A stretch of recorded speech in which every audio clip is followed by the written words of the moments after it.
It's time for your Low Country real estate market update. It's the Brian Beatty Real Estate Show. Brian is one of the top 1% real estate agents in Charleston. Find him online at listingsincharleston.com. That's listingsincharleston.com. Or call him at 843-345-1273. Now, broadcasting from the WTMA studios, here's your host, Brian Beatty. Good morning, Charleston. You're listening to the Brian Beatty Real Estate Show here on the Big Talker 1250 WTMA. I'm your host, Brian Beatty. Thanks for joining me this morning as we talk about all things residential real estate here in the Charleston area. Been doing this for almost 3 years, and it's my objective with this program to keep you, the consumer, informed as it relates to all things residential real estate, whether you're thinking of buying, selling, investing, or you just want to stay up to date with what's going on in our market so that you're an informed consumer. That's the goal of this show. I take national, regional, local news, and then I apply that to us here in the Low Country, again, so that you have an idea of what's going on in our market, and whether you just want to stay up to date with the value of your home and what's going on in our market, or you're thinking of making some sort of move, buy, sell, or invest, you've got the information you need to make some informed decisions. Now, a little housekeeping first. If you'd like to contact me, I have been one of the top 1% agents in our market for 6 going on 7 years now. If I can help you in any way, shape, or form, please feel free to reach out to me personally. My cell phone number is 843-345-1273. That's 843-345-1273. Or you can go to my website, listingsincharleston.com. And on that website, you can take a look at everything I've sold, everything I have for sale. You can search every property for sale in the Charleston Tri-County area. And if you're thinking about selling your house, click on the Sell Your Home tab because you can learn more about my 59-day home sale guarantee at 4.5% commission. Essentially, I'll sell your house in less than 2 months, or I'll sell it for half my commission. So listingsincharleston.com is the website to go to for that information. Let me tell you a little bit about what I have planned over the next hour. What I want to talk about first is the exit strategy associated with owning real estate. Whether you're buying to hold it as a rental property, whether you're buying to flip it, I want to talk about a few different ways of divesting of real estate, selling real estate, or maybe maintaining your ownership interest in some form or fashion, but maybe using something a little outside the box. So I'm going to talk about a few different strategies you can employ to remain in real estate should you choose to, or just sell the property outright. So we're going to talk about that.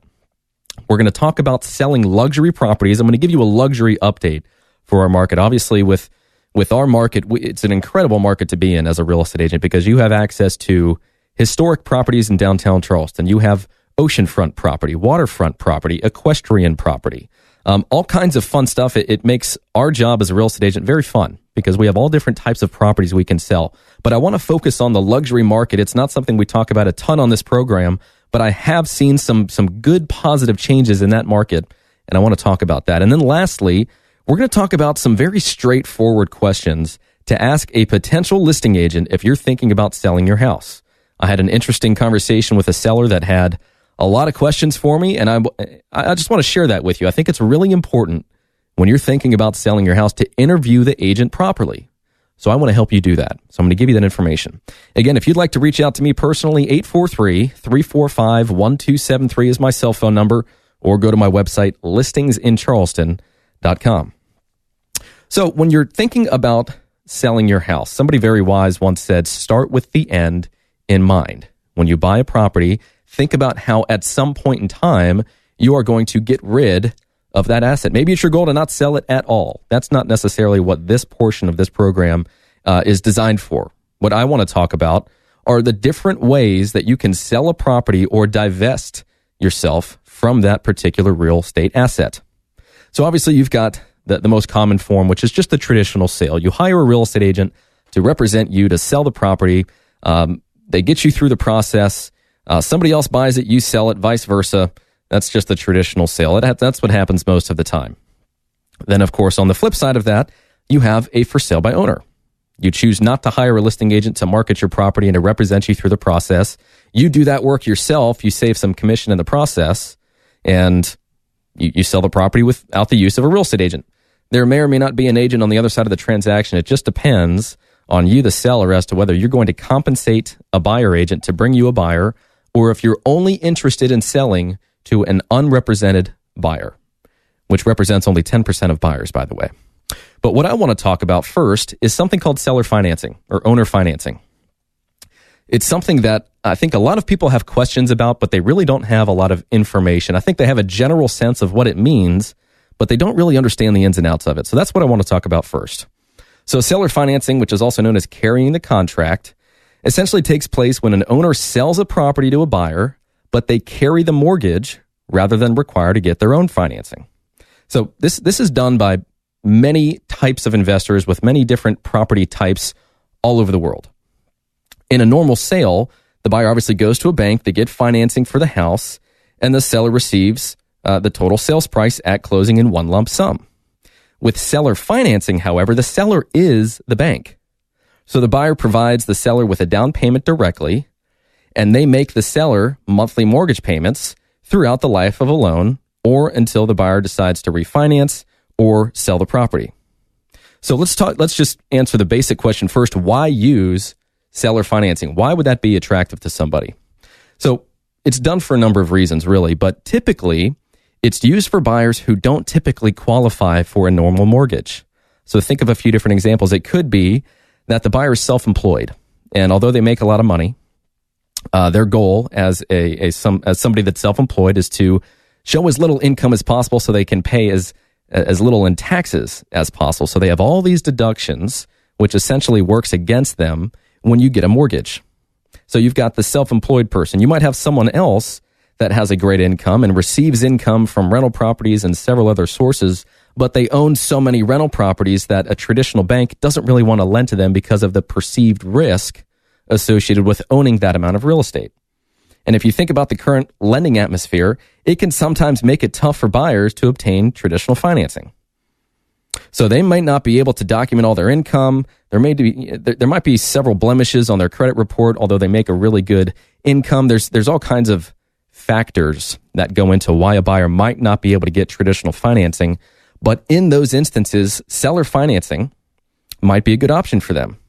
And you have to keep in mind, seller financing isn't only for the benefit of buyers who normally don't qualify for a mortgage. Investors choose to sell off their properties using seller financing because they want to receive monthly income that doesn't involve maintenance or tenants or rentals or whatever the case might be. When a property is sold through seller financing, the property is 100% the new buyer's responsibility. And so with that, of course, comes all the rights associated with ownership of the property, but it also comes with all of the expenses that come with ownership, taxes, insurance, maintenance, all of that fun stuff. So how do you use seller financing? When you offer seller financing, the seller should require, and I think this is really important, the seller should require a large, non-refundable down payment. They need that up front in order to protect their interest and to prevent against, of course, the likelihood of the buyer stopping payments on their mortgage. So the higher the mortgage payment or the higher the down payment, the lower the risk to the seller. So let's just think of an example. Let's say that a seller requires a $1,000 down payment for owner financing.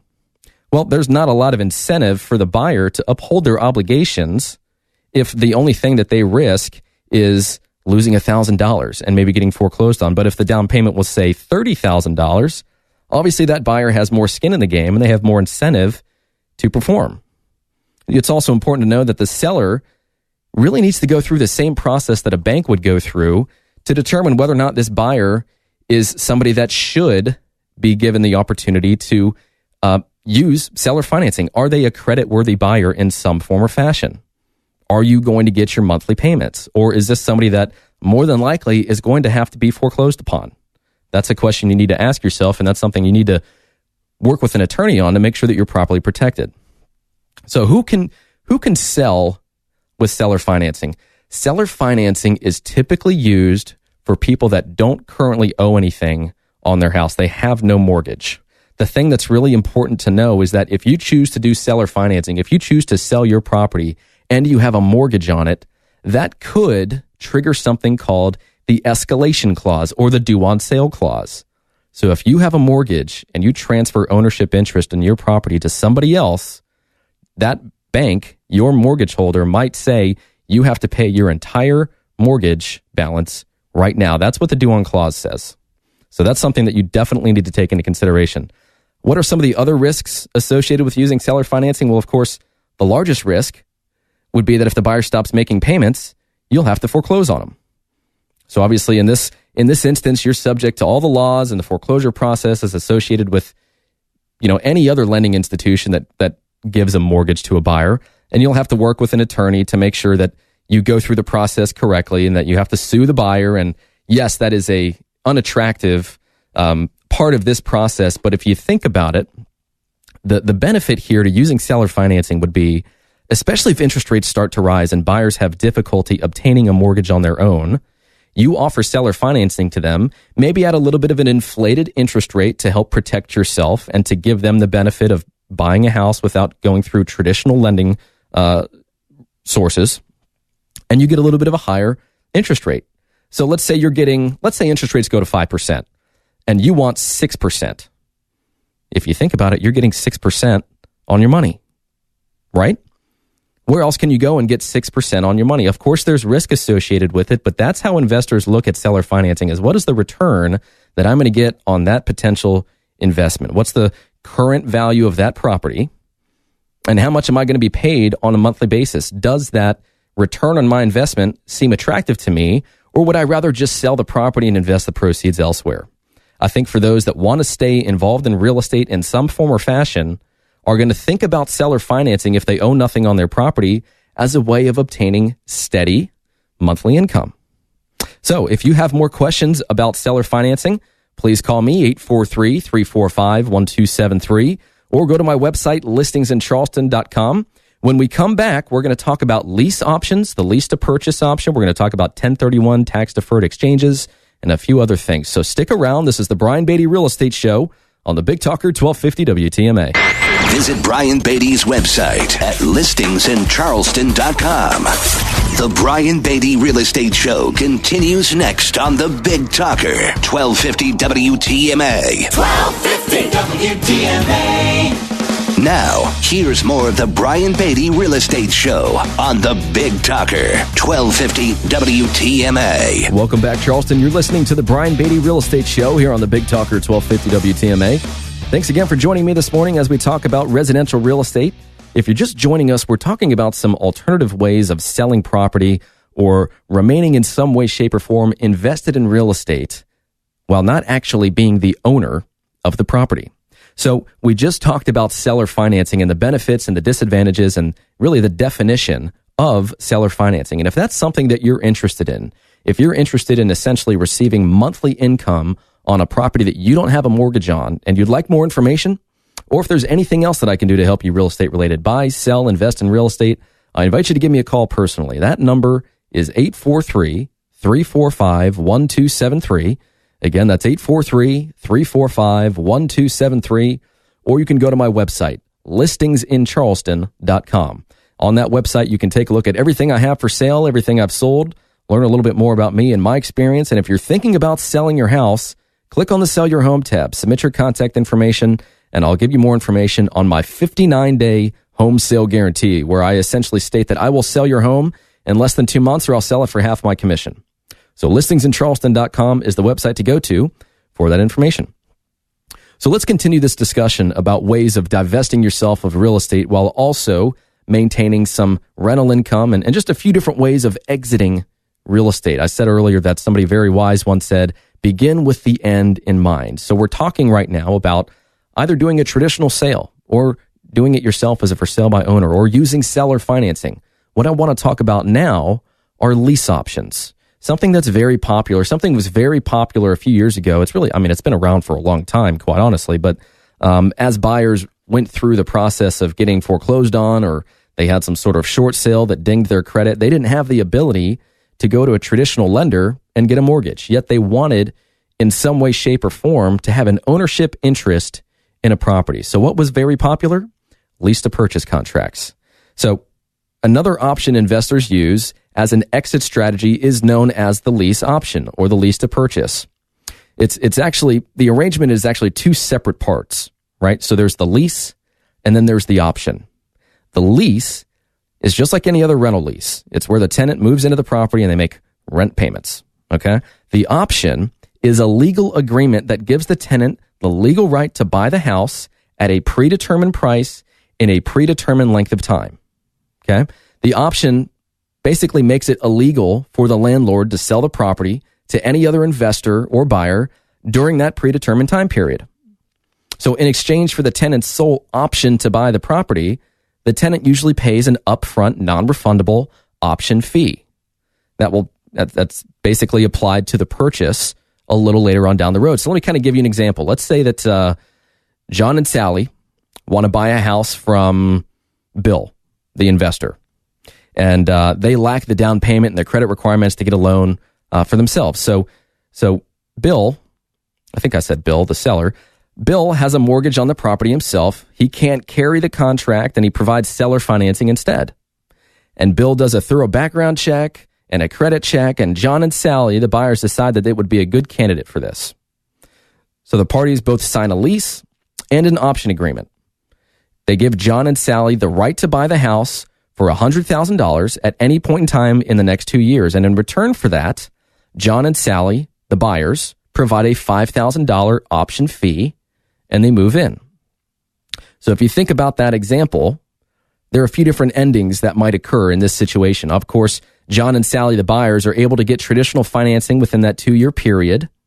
They buy the property, and that $5,000 option fee is applied to their down payment at closing. Let's also say that John and Sally, the buyers, decide that they don't want to buy the house, and they leave within the first 2 years of the lease that they've signed. So, of course, that $5,000 being non-refundable is the seller or Bill's to keep. He can then decide to do whatever he wants with it. He can sell it, he can re-rent it, he can do another lease option, whatever the case might be. And then the third option would be that John and Sally, the buyers, might find that, let's say after 2 years, they can't get a traditional mortgage. They could sign another option for another $5,000 down if the seller agrees to it. Okay, so there's a few different ways that this can go. But a lease option basically gives options to the seller. The lease option it's a great alternative, really, if you find yourself in a market where you can't sell it. It's really good for declining markets, quite honestly, but it's also good for markets on the rise where buyers need to establish credit. They've got something going on where they can't get financing right now, and you want to let them move into the property to make payments, maintain the home, and then in return, if they are able to buy it within that 2-year period, they get to buy it at a predetermined price with only having to put down a certain amount of money. So let's talk about some of these advantages, okay? So it's a great short-term exit strategy if you're in a slow market. And we're not in that kind of market right now, but if you think about flipping a property, it can be costly and it can be difficult in a slow market. So if you do a lease to purchase, you get the benefit of positive cash flow, and it also gives the owner the opportunity to wait for the market to improve and lock in a possible buyer. That's why they were so popular toward the bottom of our market. Lease options the tenants usually take better care of the property, is another benefit in my opinion. If they have an invested interest in the property, then they're going to maintain that home at their own expense. Now, if you choose to do this on your own, then of course you don't have any real estate commissions that are required. If, however, a real estate agent is involved, they had the property marketed, they found a tenant, you agree to do a lease to purchase, then that agent is going to be compensated at the point in time that that buyer purchases the property. Okay, so those are some advantages. Here are some disadvantages of a lease option strategy. Number one is the due on sale danger. Again, if you have a mortgage on the property and you transfer an ownership interest in the property, it might trigger that due on sale clause, which essentially means that the entire balance of the mortgage is due and payable immediately. So that's obviously number one. That's a very scary thing. Make sure that if you're going to engage in these types of things, that you have a discussion with an attorney first. Number two, you might not be able to sell the property to anybody else. So in a market that's rising, prices are going up, you're going to lock into a contract amount and give the buyer some predetermined amount of time to buy the property at that price. So you might not want to do a 2-year lease to purchase agreement. You might want to do just a 1-year option. Either way, if prices are rising, that buyer would theoretically have to pay more for that property a year or 2 years down the road than they would right now. The benefit to the seller, of course, is that you've got some non-refundable money, you've got someone living in the house that's maintaining it, and hopefully you have a transaction a little bit later on down the road. And then, of course, the third disadvantage is that there might be some ground for a lawsuit. And I say that because sometimes people will put together these types of contracts without using an attorney. They'll take the money. The seller will be difficult in terms of selling the property to this tenant, and then the tenant might sue that seller, or vice versa. There's definitely grounds there for a potential lawsuit. So I say that to make sure that if you're going to engage in this type of activity, that you absolutely 100% every time get an attorney involved. Okay, so that's the lease to purchase option.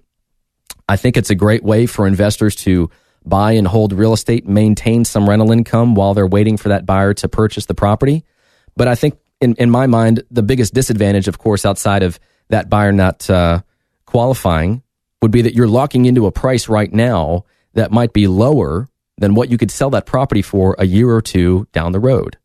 If it were me and I want to sell the property, I'd sell it. I wouldn't do a lease to purchase agreement. I would rather wait for a more qualified buyer. But that's just me. People have different strategies, and that's why I'm going over all of this information. If you'd like more information about lease to purchase agreements, give me a call, 843-345-1273, or go to my website, listingsincharleston.com. We're going to take another break, but when we come back, I want to finish out this discussion. I want to talk very briefly about 1031 tax-deferred exchanges. What do they mean? What are they? How do you do them? What are some of the ramifications? What are the benefits? What are the disadvantages? We're also going to talk about the luxury market. And then toward the tail end of the program, we're going to talk about interviewing a real estate agent to hire them as your listing agent. So all that and more, stick around. This is the Brian Beatty Real Estate Show here on the Big Talker 1250 WTMA. More stimulating talk on real estate matters with Brian Beatty next on 1250 WTMA. WTMA. You're listening to the Brian Beatty Real Estate Show on the Big Talker, 1250 WTMA and WTMA.com. Welcome back, Charleston. Thanks again for tuning in to the Brian Beatty Real Estate Show here on the Big Talker, 1250 WTMA and WTMA.com. We're talking about different ways of selling property. We've talked about traditional sales. We've talked about for sale by owners. We've talked about seller financing, lease to purchase agreements. And I want to finish out this discussion by discussing 1031 tax-deferred exchanges. Now, if you have any questions at all, whether it be selling a property, investing in real estate, just buying a home, whatever the case might be, I'd love the opportunity to earn your business. I am one of the top agents in town, have been for quite some time now, and I've been doing this program for 3 years. I've been practicing real estate for almost 10. So I invite you to give me a call. My number is 843-345-1273. Again, that's 843-345-1273. Or you can go to my website, listingsincharleston.com, and you can learn more about what I do to sell my properties, the experience that I've had, read some testimonials from past clients, search the entire Tri-County area, every property for sale, and you can also learn more about what I do to market my properties for sale and my 59-day home sale guarantee, which essentially states that I will sell your house in less than 2 months or I'll sell it for half my commission. So all those details and more at listingsincharleston.com. So let's talk very briefly about 1031 tax-deferred exchanges. I want to just give you a simple definition of what it is. It's not something I talk about a lot on this program because, quite frankly, they're a little challenging to do. It's not something that I can really do justice for in a 10-minute segment or so. I think that you really need to work with an attorney and a real estate agent that understands this process so that you're properly protected. But let's just start first with what is a 1031 tax-deferred exchange. Of course, it's a complex tax planning and wealth building strategy, but essentially what it allows you to do is sell one or more pieces of property, whether it be residential real estate, commercial real estate, any sort of real estate at all, or personal property, and defer the payment of your capital gain and depreciation recapture by acquiring one or more like-kind properties. That's called replacement properties. So essentially, what 1031 tax-deferred exchanges allows you to do is keep 100% of your equity working for you instead of paying about 1/3 of your gain or profit toward the payment of your capital gain and depreciation recapture taxes. All you're doing is you're taking the gain from the sale and you're putting it immediately into another property so that you don't have to pay capital gains taxes and depreciation recapture taxes. So some simple rules to know about this. Number one, the total purchase price of the replacement or the like kind property must be equal to or greater than the total net sales price of the property you sell. Number two, all of the equity received from the sale of the property that you sell must be used to acquire the replacement or the like kind property. So you have to sell your home within a certain amount of, or you sell your home, you have to identify a property within a certain amount of time, and then you have to purchase that property within a certain amount of time. So there's something called the identification period. And this is really important. This is very, very important to know. This period is scheduled as exactly 45 days from the day of selling the relinquished property. So within 45 days must be allowed under any and all circumstances to identify a new property. And then you've got the exchange period. This is the period with which a person who has sold the relinquished property must receive the replacement property. They must close on that. That's 180 days, according to the IRS rules. So they can be complicated processes. I really advise you to contact an attorney and maybe sit down with an attorney and a real estate agent at the same time to discuss your goals. Let's see if we can have this process work for you to save taxes. Now, it doesn't mean that the taxes go away. It just means that you're deferring the payment on those capital gains and depreciation recapture taxes by transferring your gain or your equity into another property. Again, you get to keep your equity working for you rather than paying basically a third of your total gain to the IRS. Okay, so that's 1031 tax-deferred exchanges, and we've kind of rounded out our discussion on different ways of selling or divesting of real estate, or maybe you stay involved in some way, shape, or form through seller financing or at least a purchase, or whatever the case might be. Any questions at all about that, please call me, 843-345-1273, or go to my website, listingsincharleston.com. I'm happy to provide you with all types of information on these subjects, and I'm also happy to put you in touch with an attorney if you have specific questions. All right, I want to switch gears now, and I want to talk about our luxury market. I define our luxury market as $1 million or more. And there have been some interesting things, in my opinion, that have happened in the luxury market over the past 12 months or so. So what I thought I would do first is just kind of give you an idea of how our luxury market has changed this year as compared to the first 6 months or so of 2014. So let's start with just some numbers here. If we look at the number of listings that we've had hit the market, this year already we've had 427 properties over $1 million hit the market. This time last year we had 395. So that's an 8% increase in new listings. Interestingly though, if you look at the number of properties that are under contract, 228 properties have gone under contract this year versus 191 last year. That's almost a 20% increase in pendings. If you look at the number of properties that have sold, we've had a 13% increase in the number of homes sold. We've had 186 properties, $1 million or more, already sell this year in the Tri-County area. Everybody also always wants to know what's going on with the price. The average sales price, interestingly enough, hasn't really changed. There's been a 1% increase in the average sales price, but we've had more sales. We've had more properties go under contract this year than last year, and we haven't really seen a huge increase in new listings. So that means that the inventory effectively is being reduced in the $1 million and more price range because buyers are purchasing the property. Now, I can also say that the percentage of the asking price to the sales price is about 92%. If you're going to sell your property, you're over $1 million bucks, I would expect to sell for about 90 or so percent of your asking price. That's what the statistics are showing us.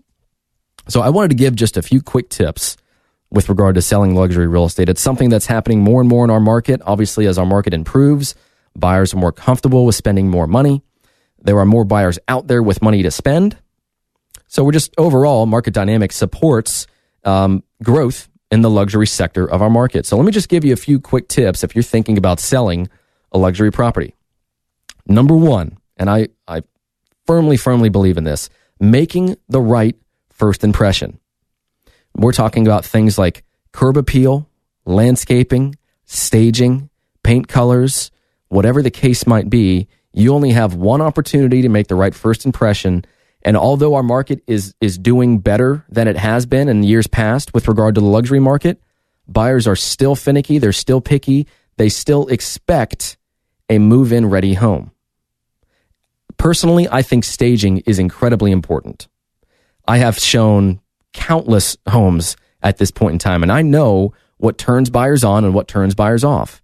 So when I walk into an appointment that's a luxury seller and I see things that I think we can do differently, I'm going to point them out. I think that's my job, is to tell them what I think a buyer is going to say about their property. And we make those adjustments before we list so that we don't run the risk of having that buyer see our house online or walk through the property and say, no, this isn't for me. I think it's really important to make the right first impression. So that's number one. Number two, of course, is marketing. It goes beyond just throwing the property on the MLS, putting a sign in the yard, taking your own photos, and then waiting for luxury buyers to knock on the door. Luxury marketing is so much more, and it's more intensive than just selling a standard home. And for those of you that have a lower price point home, there's nothing. I'm not saying anything against your property. I'm just saying that luxury buyers are typically reached in a different way. They have different hot buttons. You have to appeal to them in a certain way.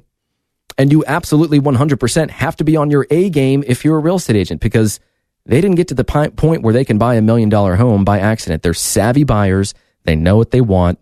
They're not going to be put in a position where the wool is pulled over their eyes. They're going to be very well educated. And finding them is the most important thing when putting the property on the market, is how do we gain access to these types of buyers? So that's number two, is making sure that we're using multiple channels outside of what would be used in a traditional sale to try and capture these buyers' attention. Along with that marketing is tip number three, pricing it right. When buyers, especially luxury buyers, look at properties, they are going to be well informed. They know, for the most part, how much things cost.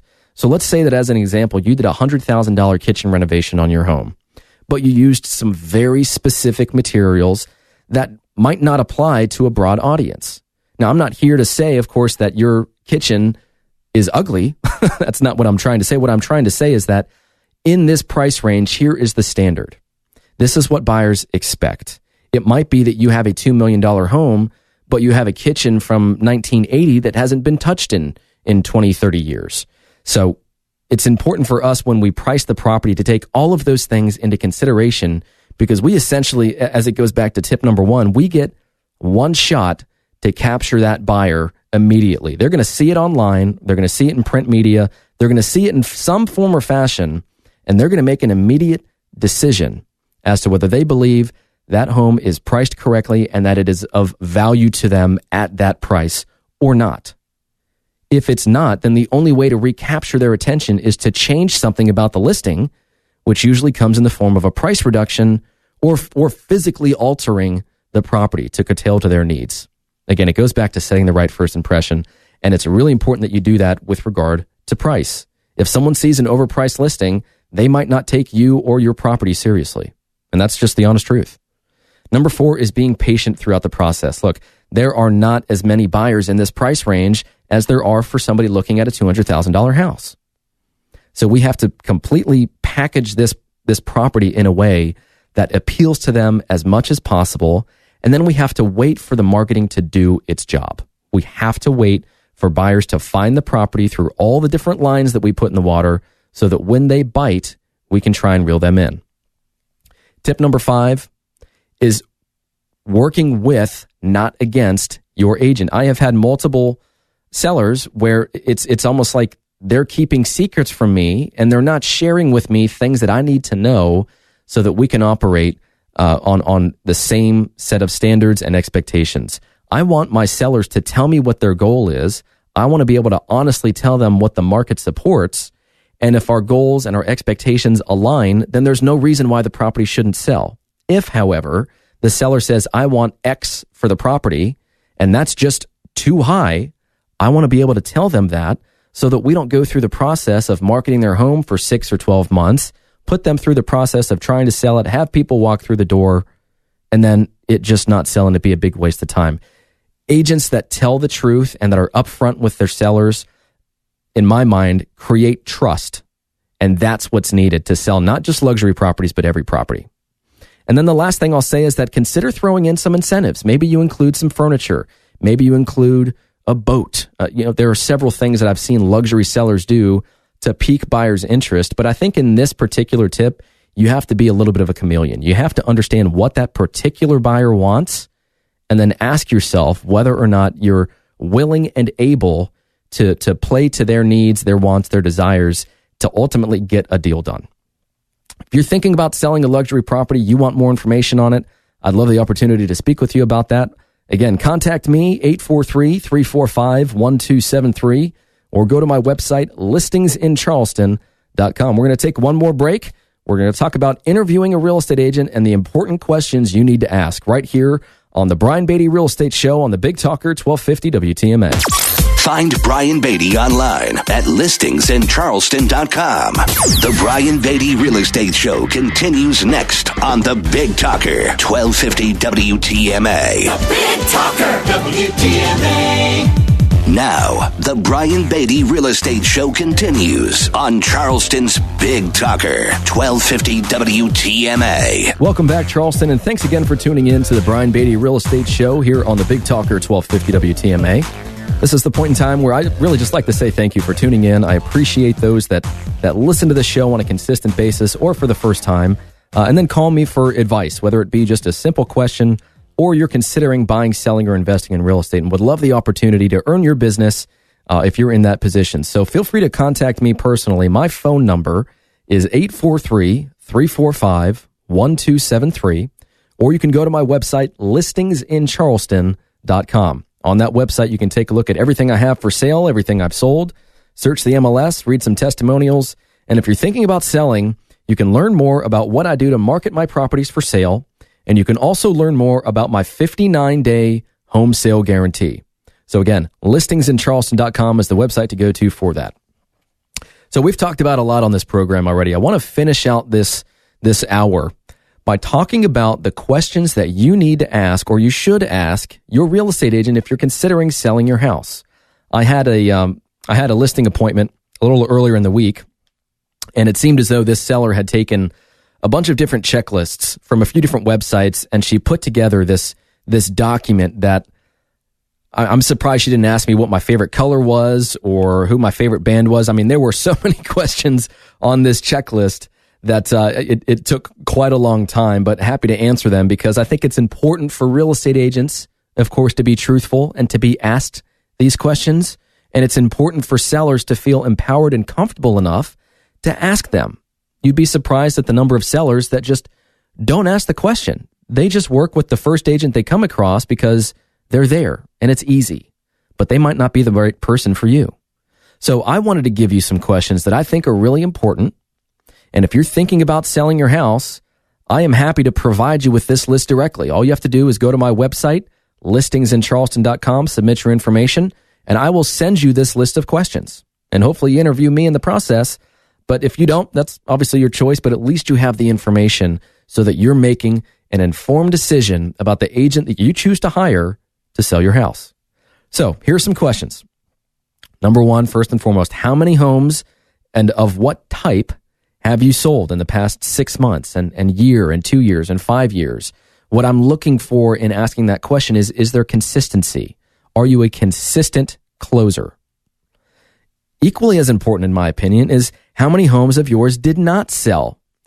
How many listings did you take and sell versus not sell? Those are called expired or withdrawn listings. So you might be great, Mr. Agent, at taking the listing, but can you get the job done? That's, in my opinion, a very important question to ask that I don't see people asking. I think that's important because you have people out there that are fantastic at providing you with a marketing pitch and making you feel comfortable at the time the listing agreement is signed, and then the performance is lackluster, the communication is hardly there, the marketing isn't what they said it was going to be, and ultimately 6 months, 12 months, however many months down the road it takes, you finally realize, man, I don't think I made the right decision here. I need to start this process over again, and maybe I need to be more diligent and aggressive, quite honestly, in some of the questions that I ask. Here's another important question. What is your list to sale ratio?